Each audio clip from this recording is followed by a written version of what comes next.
Hello friends, welcome back to PC study channel. Friends, आज हम Bihar board 10th mathematics crash course का दूसरा class करने जा रहे हैं, राइट, जिसमें एक्सरसाइज 1.3 का कुछ इंपॉर्टेंट क्वेश्चंस को कवर करेंगे। सो स्टार्ट करते हैं। बाकी चैनल पे नए हो तो सब्सक्राइब कर लीजिए, जिससे आपको और भी हेल्पफुल वीडियोस मिलता रहे, राइट। तो सबसे पहले मैं इसका जो है कलर चेंज कर लेता हूँ। और यहाँ पे क्वेश्चन जो है वो है निम्नलिखित भिन्न को दशमलव रूप में लिखिए। तो यहाँ पे कुछ भिन्न दिया गया है, इसको दशमलव रूप में लिखना है। तो चलिए हम इसको सॉल्व करते हैं। तो पहला क्वेश्चन यहाँ पे 36 डिवाइडेड बाय 100 है ना। तो हम अब डिवाइड करें 100 से 36 को, तो ये डिवाइड नहीं होगा। इसलिए नहीं होगा क्योंकि छोटा है। तो उसके लिए हम क्या करेंगे, जीरो के बाद पॉइंट ले लेंगे। जैसे ही पॉइंट लेंगे यहाँ पे एक जीरो आ जाएगा। अब 100 से बड़ा हो गया 360। अब इसको हम डिवाइड कर सकते हैं। कितना बार में होगा, 3 बार में हो जाएगा, है ना। 3 बार में डिवाइड हो जाएगा, कितना होगा 300। तो अब 360 में यदि 300 को घटाएंगे तो कितना बचेगा 60। अब फिर से यदि हम 100 से डिवाइड करें 60 को, तो ये डिवाइड नहीं होगा। तो हम एक जीरो और ले लेंगे। और पॉइंट्स के बाद अब आपको यदि यहाँ पे ज़रूरी है ज़ीरो लेने का, ले सकते हो, दोबारा पॉइंट देने की ज़रूरत नहीं पड़ेगा, ठीक है ना। अब देखो, यदि हम यहाँ पे डिवाइड करें 100 को 600 से, तो ये 6 बार में पूरा का पूरा कट जाएगा।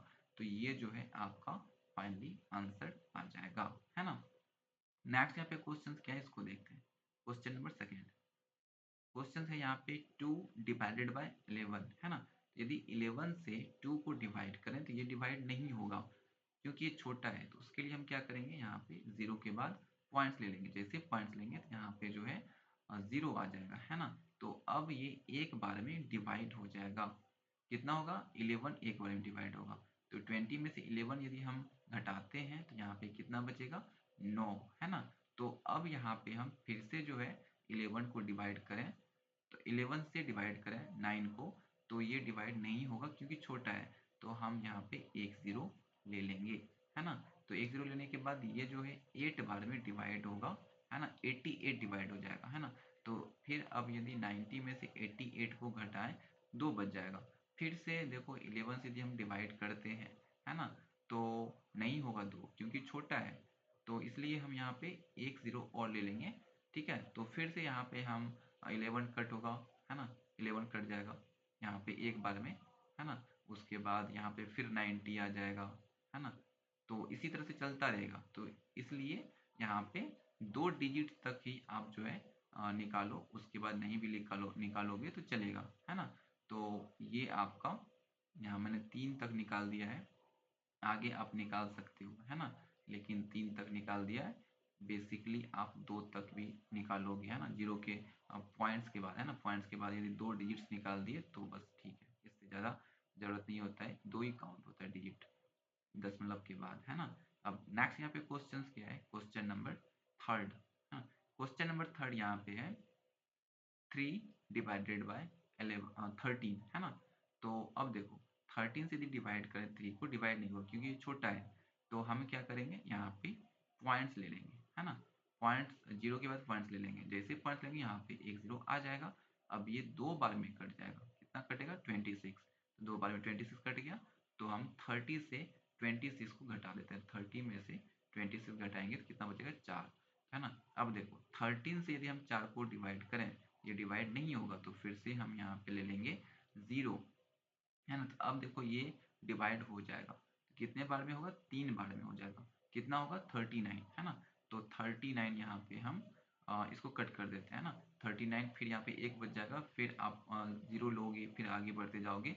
तो बेसिकली आप दशमलव के बाद, है ना, 2 डिजिट्स तक निकाल लिए तो इतना सफिशियंट है, क्योंकि दशमलव के बाद 2 डिजिट्स का ही वैल्यू होता है ना।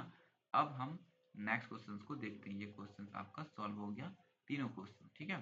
तो यहाँ पे 1 2 3 तीनों क्वेश्चन सॉल्व कर दिया, है ना। बोल्ड आता है यहाँ पे दशमलव रूप में निकालने के लिए, और मैंने दशमलव रूप में निकाल दिया तीनों को, ठीक है। अब नेक्स्ट यहाँ पे क्वेश्चन है निम्नलिखित को p बाई क्यू के रूप में व्यक्त कीजिए, है ना। तो यहाँ पे दिया हुआ दशमलव में इसको निकालना है p बाई क्यूब में। तो चलिए इसको सॉल्व करते हैं। तो सबसे पहले मैं इसको यहाँ से इरेज कर देता हूँ, है ना। तो क्वेश्चन यहाँ पे क्या था, पहला क्वेश्चन है 0.6 है ना, 0.6 को p/क्यूब के रूप में निकालना है ना। तो चलिए इसको सॉल्व करते हैं। तो यहाँ पे यदि हम 0 के बाद 6 है ना, 0.6 है, तो जैसे ही हम इसको यहाँ से हटाएंगे है ना, ये वाला, तो बटा के बाद यहाँ पे आ जाएगा एक के बाद एक जीरो।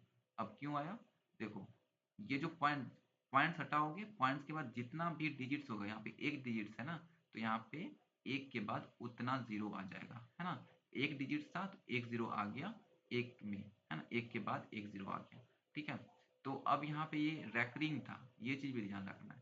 अब ये रेकरिंग जो था, इसके लिए हम क्या करेंगे, इसके लिए हम यहाँ पे एक लगा देंगे है ना, इसके लिए हम यहाँ पे एक लगा देंगे, ठीक है। इसको यहाँ से हटा देते हैं,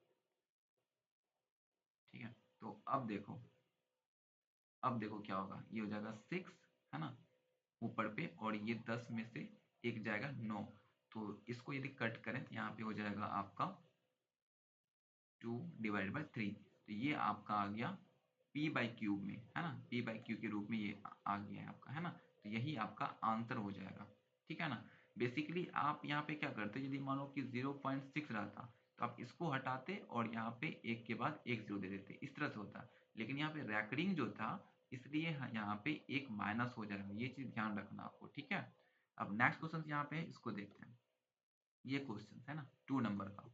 तो 2 नंबर का क्वेश्चन यहाँ पे क्या बोल रहा है, 0.47 ऐसे ही कुछ था ना, हाँ 0.47 यहाँ पे रैकरिंग है, इसको हम लगा देते हैं, ठीक है।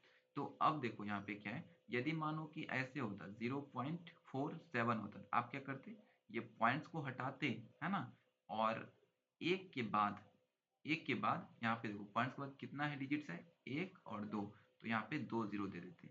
लेकिन यहाँ पे रैकरिंग है, इसलिए हम क्या करेंगे, यहाँ पे 0.47 पे रैकरिंग है, इसलिए यदि हम इसको हटाएंगे है ना, इसको हम हटाएंगे जैसे ही, तो यहाँ पे क्या हो जाएगा, एक आएगा, और ये पॉइंट्स के बाद दो डिजिट्स जो है, तो यहाँ पे दो जीरो आ जाएगा। लेकिन ये रैकरिंग जो है, इसलिए हम यहाँ पे -1 करेंगे है ना। तो अब यहाँ पे क्या आ जाएगा 47, और 100 में से 1 जाएगा 99। तो ये आपका आंसर हो जाएगा, और ये p/क्यू के रूप में आ गया, ठीक है ना। अब नेक्स्ट क्वेश्चन यहाँ पे हम देखते हैं, इसको इरेज कर लेते हैं। नेक्स्ट यहाँ पे क्वेश्चन है यहाँ पे, तो चलिए इसको सॉल्व करते हैं।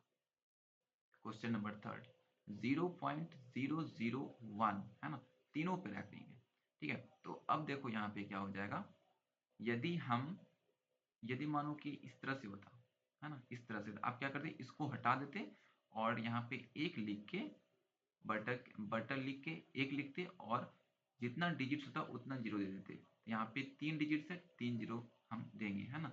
लेकिन यहाँ पे क्या है, रैकरिंग है, इसलिए हम यहाँ पे एक माइनस कर देंगे। अब यहाँ पे क्या हो जाएगा, यहाँ पे हो जाएगा आपका 0001, तो 1 ही हुआ ऊपर पे। लेकिन यहाँ पे 100 में से है ना, एक मिनट, यहाँ पे तीन डिजिट्स था ना, तो यहाँ पे तीन तीन डिजिट्स होगा है ना।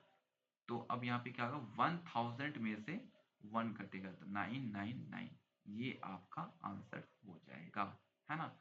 तो फाइनली मैंने आज का जो क्लास में क्वेश्चन था सॉल्व कर दिया। यदि आपको समझ में नहीं आ रहा है तो आप मुझे मैसेज करो कमेंट बॉक्स में, मैं आपको फिर से समझाने की कोशिश करूंगा। एंड नेक्स्ट क्लास में इसके आगे का चैप्टर कवर करेंगे है ना, या फिर इसी चैप्टर का और भी इम्पोर्टेंट क्वेश्चंस को देखेंगे। एंड हम एग्ज़ाम आने से पहले क्रिस कोर्स में सारे चैप्टर का इम्पोर्टेंट क्वेश्चंस करा देंगे। आपका रिव्यू हो जाएगा पूरा जो है सिलेबस का, और आपका अच्छा मार्क्स आने की पूरी पॉसिबिलिटी यहाँ पे होगी, ठीक है ना। सो न्यू वीडियो के लिए वेट करो।